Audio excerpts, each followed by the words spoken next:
Hello everybody, what's poppin'? Welcome back to the channel. This time we're watching Film Theory, Spongebob is an evil genius, confirmed! The channel hasn't been the same since MatPat left, but I'm up for watching another Film Theory. I haven't watched it in a while. SpongeBob SquarePants isn't stupid. Yeah, despite playing dumb and innocent for the past quarter of his Yeah, life, true. SpongeBob SquarePants is actually a secret genius. And It's crazy to think that SpongeBob is now 25 years old. Or older than that by now, but it's just crazy that it's lasted this long. when you take that to the logical extreme, this adorable yellow rectangle might have some truly dark intentions. I remember watching some theories that Patrick was evil, or at least kind of messed up in the head somehow. Some sort of mental disorder. I have no idea. This guy called the Theorizer made that video, which, by the way, congrats to the Theorizer for hitting 1 million subs. Tell me if you want me to watch one of his videos soon.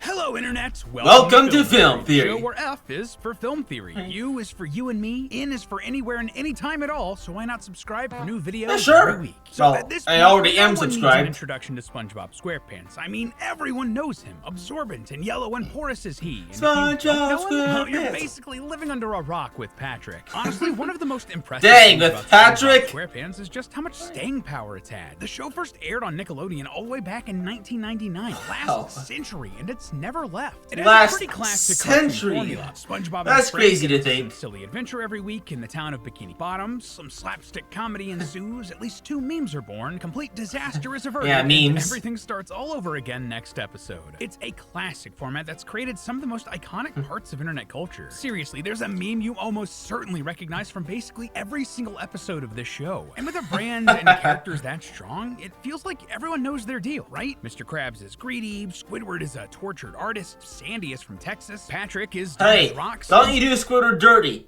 Squidward is my favorite character in the show, and I will die on that hill. There's so much more depth to him. I could make a whole video essay about Squidward if I had to. SpongeBob himself is so naive and innocent that it borders on him being a complete idiot. Or is he? Is SpongeBob actually a secret genius? An intelligent mind up there with the likes of Newton, Einstein, Oppenheimer.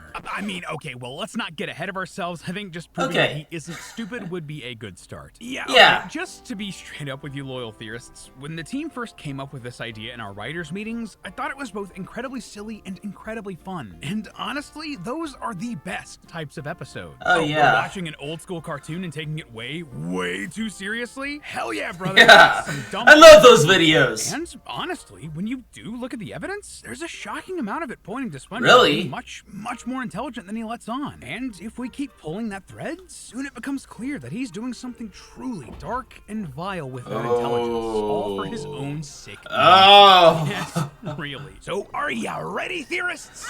Oh, that's actually a little edited. I can't hear you. Let's go. Let's go! So it's Oh, that reminds me, I just watched Spinge Binge last night. You should check out that video, by the way. That was a funny one. of the secret ingredient for the If you're over 18, because that one is really offensive, too. formula of a SpongeBob SquarePants episode is that SpongeBob here isn't exactly the sharpest spatula in the kitchen. His lack of intelligence and seeming innocence are a huge component to basically... Yeah, he's almost like... Makes sense. Yeah, sea sponges, which SpongeBob is based on, actually don't have brains or even Oh, a nervous right. system. Yeah, they're just kind of I didn't know that. in the ocean, just chilling out. So checks out that SpongeBob would be brain dead. Yeah. Well, here's Literally. the thing. SpongeBob isn't a normal sea sponge without a brain. In fact, we have a lot of proof. Oh, that Not only episode! that, but a big one, like human-sized and shaped. And because of that, when he wants to, SpongeBob shows a lot of factors of intelligence. Like, imagine being a kid and, like, you're watching that first episode. I can't remember what it's called, but it's the first one when the Flying Dutchman appears, who's, I see, one of the show's most underrated characters, by the way. And the Dutchman just, like, tears off the cloth and he sees SpongeBob's brain. That must have traumatized children back then. For example, in the episode Squid's Day Off, SpongeBob is able to quickly and accurately shout out tons of ways to make change for $1. Do you Wow. want 4 quarters, or 10 dimes, or 20 nickels, or 100 pennies, or 1 quarter, 3 dimes, 7 nickels, and 10 pennies? Wow. Or just those smaller breakdowns like 4 quarters or 10 dimes, easy peasy. All right, those dimes. Larger and varied numbers, that can quickly become challenging. This right here is an example of mental math and shows SpongeBob's strong numerical reasoning skills and ability to quickly process information. Okay, maybe SpongeBob just somehow memorized that, like an actor would, like Tom Kenny would when he's memorizing the lines. All of these mental skills engage the parts of the brain responsible for memory, attention, and logical thinking. And studies have shown that, in general, people who master mental arithmetic will have a higher IQ than those who don't. For what that's worth. But it's not. Well, I gotta do math. Shows this sponge's brain power. SpongeBob is also very artistic, way more so than other characters like Squidward, and this is shown time. Way more than Squidward. Hey, are you insulting me, Squidward? You better not. And time again in the series. With basically no effort, SpongeBob is able to draw a well-rendered face, fold paper origami, and sculpt a block of marble into a finely detailed statue. Not gonna lie, jokes aside, that's actually impressive of SpongeBob. Incredible works of art, but on top of that, more studies have found that creative people typically have a higher IQ. Again, for whatever that's worth. Sculpting that statue in particular would require SpongeBob to have incredible spatial intelligence. That's the ability to visualize and manipulate 3D objects in your brain. Basically, man, I'm just imagining the that image you have in your head into the real world. And as someone who's tried making those clay pots and statues before, I can tell you firsthand that this is not easy, especially with something as unforgiving as marble. And all of this isn't even mentioning SpongeBob's incredible musical skill. I mean, my man played at the Super Bowl. Winner takes all. Choice of careers It's a thrill of one more chefs kill. in higher-end restaurants are considered higher. Okay, that's all the song I'm gonna do just to avoid copyright claims from Viacom or whoever owns the song. And hey, that makes sense. They need to problem solve quickly, make decisions constantly, prioritizing certain dishes over others, and adapting to variables presented by each ingredient. All of those are critical thinking skills often used to measure someone's IQ. Now, you might be thinking, hey, SpongeBob isn't really a high-end chef. He's a fry cook at a fast food. I was just gonna say, maybe SpongeBob is smarter than we think. Then this guy shows the chicken SpongeBob. That really apply here? And the answer is yes. While we may not traditionally associate flipping burgers with intelligence, SpongeBob is different. In the episode Le Big Switch, when SpongeBob's transferred to a fancy restaurant, his work is revered by the chef, who praises his culinary skills. This taste is fantastic. Wait, that looks like Flats the Flounder. Okay, maybe it's just like a relative or an unrelated flounder. Yeah, now I'm overthinking the show. Screw me. And the customers love his cooking so much that when it's time for overthinking kid shows is pretty fun, you gotta admit it. Like, people think Peppa Pig is post-apocalyptic. for him to go back to the Krusty Krab, no one wants him to leave. They straight up cling to his leg to make him stay. And then in the episode Neptune's Spatula, SpongeBob's cooking is so good that King Neptune spits out his patty to enjoy it. Even King Neptune is glazing SpongeBob. That's crazy. A second time. There are just tons and tons of more examples, but you get the idea. SpongeBob has nearly unmatched culinary skills on top of his exceptional creativity and ability with math. The long and short of it, SpongeBob is no fool. He may act stupid, but he's an intelligent creature, perhaps one of the smartest in the world. Is it all just an act? So there, theory done, right? Slap some red text on a thumbnail and let's call this a day. Well, all right. Not exactly. Sure, yes, I think we've done more than enough here. Now we're going off the deep end? Is much smarter than he lets on. But so what? What does that mean for the rest of the series? Well, first of all, in the canon of the show, the fact that SpongeBob is this smart should mean that he should be miserable. Here, let me explain. This actually comes down to how intelligence is portrayed in the rest of the series, particularly with one Squidward tentacles. And that comes down to Squidward's anatomy. Yeah, despite the name Squidward, he's actually an octopus. Yeah, I think Steven Hilberg actually confirmed that. Mind-blowing, right? But for real, this is important because an octopus actually has 9 brains. When you expect to find a brain... Really? Well, I knew they had 3 hearts, but I didn't know they had 9 brains. Wow. Where's he getting all the information from? and one in each of their tentacles. Because of One in this, each octopods tentacle? are considered one of the smartest animals in the ocean and much, much more intelligent than the likes Yeah. of, say, a starfish or a sponge, like Patrick in Spongebob. Yeah, like we said earlier, sponges don't actually have brains or a nervous system. And did you know that starfish also don't have brains? Also, a side note, but I guess SpongeBob and Patrick having brains really lines up with that theory that Bikini Bottom is an irradiated... Oh, that one's a classic. Anyway, several studies and articles have discussed how people with higher intelligence have a higher risk of suffering from depression. One of the factors here, intelligent people often feel misunderstood by the less intelligent people in their lives, which is definitely the case for Squidward. Obviously, this isn't the case for everyone, and it varies from person to person. Intelligence doesn't have a cause and effect relationship with depression, but sadly, they absolutely are often found side by side in several subjects. And at least in the world of SpongeBob, there is a correlation between intelligence and happiness. In the episode Patrick Smartpants, Patrick suddenly becomes very intelligent after a bit of misadventure with SpongeBob. All of a sudden, he's no longer amused by SpongeBob's antics, and the two grow apart. But by the end of the episode, well, I mean, just listen. Knowledge can never replace friendship. He realizes that he... This is the episode that maybe remember that Patrick's voice actor is actually a really good voice actor. Like, he's got a lot of talent. Rather be stupid and happy than sad and alone. And this is also what's driving Squidward. He feels just so much smarter than everyone else in Bikini Bottom that it's left him feeling isolated and misunderstood. So, if SpongeBob is actually smart... Why is Squidward, aside from, like, Squilliam, the other guy, the only octopus in Bikini Bottom? Like, are they like a minority group or something? And being smart in this world seems to make you miserable. Why isn't SpongeBob miserable all the time? Shouldn't he be just as sad as Squidward or Patrick when he had his big Markiplier brain? Maybe, but perhaps SpongeBob is finding a way to... It's big brain time. Prevent that sadness, that frustration. Oh, I'm sorry, that was a horrible Markiplier impression. Okay, well, maybe it wasn't that bad. I have to check in editing. Negative feelings out on someone in particular, making someone else's life absolutely miserable to make his own just that little bit better. Yeah, you know how Squidward always seems sad and seems to hate SpongeBob? Maybe that isn't just because he finds SpongeBob annoying. Maybe it's because SpongeBob is intentionally hurting Squidward, mentally, emotionally, and physically. Yo, that's vile! I know, that's a big claim, I get it, it's out there. But when you go back and that needs empirical evidence to back it up. It comes up surprisingly often. For example, sometimes SpongeBob will take the pranks that Squidward pulls on him and turn them on their head, making them backfire on Squidward. In the episode Funny Pants, Squidward tricks SpongeBob into hold up. making them backfire on SpongeBob hospitalized Squidward? Okay, well, assuming it was him, Squidward. In the episode Funny Pants, Squidward tricks SpongeBob into never laughing again because it annoys him, resulting in SpongeBob falling into a deep depression. This causes him to cry loudly, a sound that Squidward ultimately hates even more. I think I found the one thing I hate more than his laugh.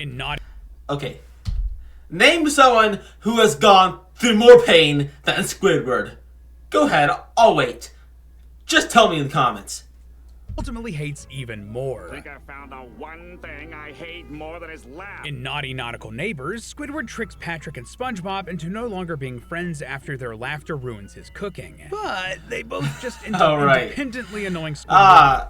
You see? The laughter ruins his cooking. But Patrick and SpongeBob... Hey, I just noticed something. He built a border wall between them, or a fence, I guess. Close enough. Longer being friends after their laughter ruins his cooking. But they both just end up independently annoying Squidward even more than before. And in the episode Squid on Strike, when both characters go on strike, it ends with both of them out of a job. And SpongeBob ends up just annoying Squidward all day, every day. You get the point. Every time Squidward annoying Squidward all day, every day. SpongeBob is rotating, like, floating around Squidward. How is that possible? Like, okay, I get it's a kid's cartoon, but how is he floating? Did he, like, activate creative mode? You get the point. Basically, every time Squidward tries to control or hurt SpongeBob, it never works as planned. It always backfires. Now, it would be easy to point to all of this and just say that it's normal animated TV karma. Yeah. Squidward was mean, so he has to face the consequences by the I'd say that's a more realistic SpongeBob really has to option. be involved in all of that? The reason for it? And hey, I hear you, but that doesn't take into account all of the times we see SpongeBob trick Squidward himself. Just a few examples. In the episode Idiot Box, SpongeBob and Patrick... Oh, this one's a classic. Box, but This is such a Squidward funny wants to see episode. what's in the box, he sees nothing. SpongeBob explains that Squidward just has no... Imagination. He can see that this basically triggers Squidward and ends up with Squidward sneaking into the box later and pretending to drive a race car, though in reality it's just a garbage truck taking him Hold to up. the dump. SpongeBob kind of broke Squidward's mind here and left him in a terribly embarrassing situation. What if SpongeBob planned that out? What if he set Squidward up just to further ruin him? Like, what did Squidward do to piss off SpongeBob and Patrick? Like, that much. But it doesn't stop there. It's not just his ego he hurts. He also hurts Squidward's wallet. In the episode The Paper, SpongeBob goes all out, making just a single piece of paper appear so valuable to Squidward that he ends up trading everything he owns for it. Only for Patrick to come along and use it to throw away chewing gum, leaving Squidward with nothing. And if that wasn't enough, he even gets Squidward physically injured in life-threatening situations. Oh, In that right. episode, SpongeBob warns Squidward about the dangerous sea bears and all of the things that can attract Oh, the sea Squidward, bear. of course, doesn't believe in sea bears and does all of the things that SpongeBob warns against. And when Squidward questions why a sea bear doesn't show up, SpongeBob says... Maybe it's because you're not wearing your sombrero in a goofy fashion. And of course, a sea bear immediately shows up and attacks Squidward. SpongeBob could have just done nothing here and spared Squidward from that pain, but instead, my man... Why more does he or keep less used doing reverse this? Like- psychology and got Squidward mauled by a sea Bro's bear. just like trying to ruin his life like he's Reverse Flash. Man, this isn't even the only time this sort of thing happens. In jellyfishing, SpongeBob takes Squidward to go jellyfishing while he's in a Oh! cat. Dang! Like, that's like getting crucified right there. Imagine how much pain Squidward was in at that moment. And it only gets worse throughout the episode. Like, especially at the end. Leaving him to be attacked by the mother jellyfish. In restraining SpongeBob when Squidward burns his hands, instead of pouring water on it to soothe the injury, SpongeBob accidentally pours it on the floor first. Before Squidward's whole body Accidentally. ends up in a frying pot. And then in Choir Boys, when Squidward is trying to ignore SpongeBob, SpongeBob decides... This giant pothole ought to get his attention. And this straight up causes Squidward to crash and get launched into a jellyfish field where he gets electrocuted. And just the cherry on top here, we know for a fact that SpongeBob isn't innocently stumbling into these actions that hurt Squidward. No, he's deliberately annoying him, deliberately hurting him, aware of just how much he gets on Squidward's nerves and how much pain he causes him. Here, check this out. When Bro. SpongeBob celebrates the day that he and Squidward first met, the photo album full of his favorite memories of Squidward, they're all just Squidward being miserable or That's what I was straight up in thinking. physical pain. Oh! Has designated days that Hold are up. miserable or straight up in Wait, I just, like, younger SpongeBob there and, like, I don't know, like, toddler SpongeBob and, I don't know, kindergarten Squidward? Because I'm pretty sure Squidward is older.